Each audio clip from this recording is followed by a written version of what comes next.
C'est une question quand même importante. Voulez-nous être une région industrielle au cœur d'une France industrielle, Monsieur Bernard?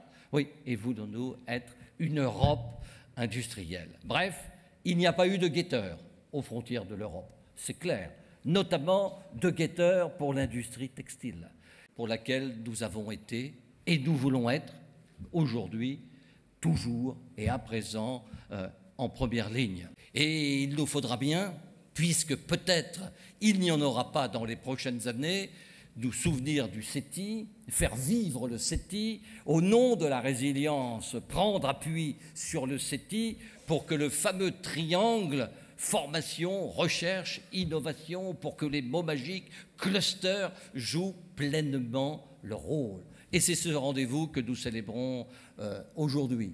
Ce ne sera pas facile. Je lisais dernièrement dans les Échos que si on prend les 4000 plus grandes entreprises mondiales, leurs dépenses dans le domaine de la recherche et du développement, les États-Unis représentent 35%, l'Europe 33,5%, le Japon 21% et la Chine, oui, la Chine 2%. Ainsi donc, malgré ces chiffres, aux États-Unis ou ailleurs, nous souffrons quand même de ce pari industriel que l'Occident n'est plus en mesure de gagner. Et je lisais aussi une autre étude qui justifie le CETI, qui doit nous mobiliser pour le CETI. Au final, in fine, pour l'ouvrier américain qui aime tant le sucre, pour le col bleu américain qui hésite à voter aujourd'hui, l'avantage de cette mondialisation du textile, de ces ateliers du Bangladesh et de ces ateliers de la Chine, c'est $800 par an. Tout ça pour ça. $800 par an. Il va donc falloir, oui, ici, à Roubaix-Tourcoing, au cœur du Nord-Pas-de-Calais, il va donc falloir que le CETI soit à la hauteur de notre volonté, Pierre, de votre volonté, élu de la métropole, de votre volonté, de vos investissements responsables économiques, pour que les textiles intelligents, pour que les textiles du futur, pour que les textiles de demain, l'affaire ne fait que commencer, soient véritablement nos textiles et créateurs des richesses que nous espérons tous et pour lesquelles la puissance publique, le consensus, le cluster viennent de si remarquablement fonctionner. C'est un formidable pari. Dans les embouteillages de l'inauguration, dans ce bâtiment sur la zone qui justifie chaque jour son nom, la zone de l'Union, oui, nous sentons bien que nous commençons à nouveau, comme dans beaucoup d'endroits de la région, notre nouvelle aventure industrielle.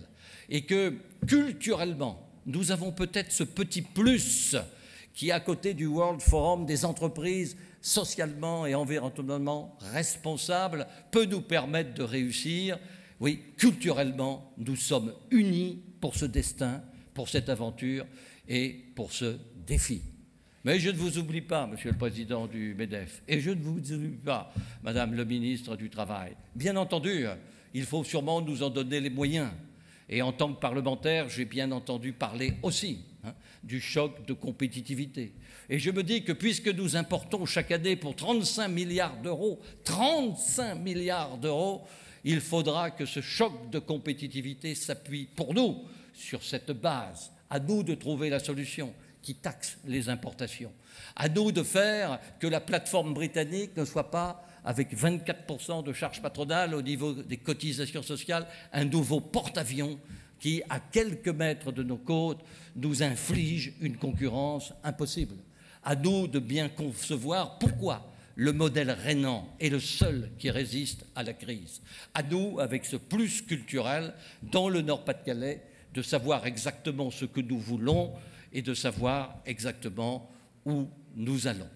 C'est ainsi donc que sur cette estrade, qui digne, je le répète, de Coco Chanel, parlait le modeste président de la région Nord-Pas-de-Calais. Il sait bien que là-bas, où il y a 17% de chômage, dans la Sambre, il y aura, si nous sommes assez forts pour l'obtenir, pour l'arracher, le premier centre d'essai ferroviaire, oui, en Europe. Il sait bien que la métropole peut seule nous entraîner vers les industries du futur. Et elle le fait et au nom de toute la région, je l'en remercie.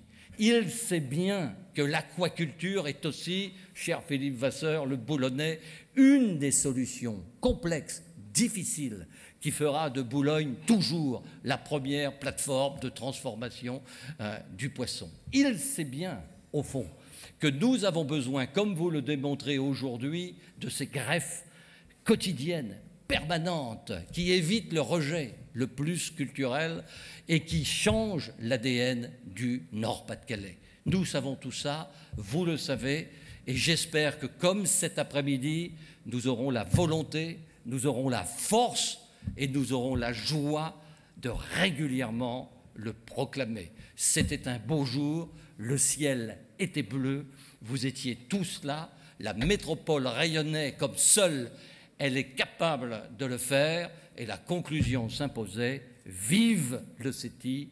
Merci, Monsieur Bernard.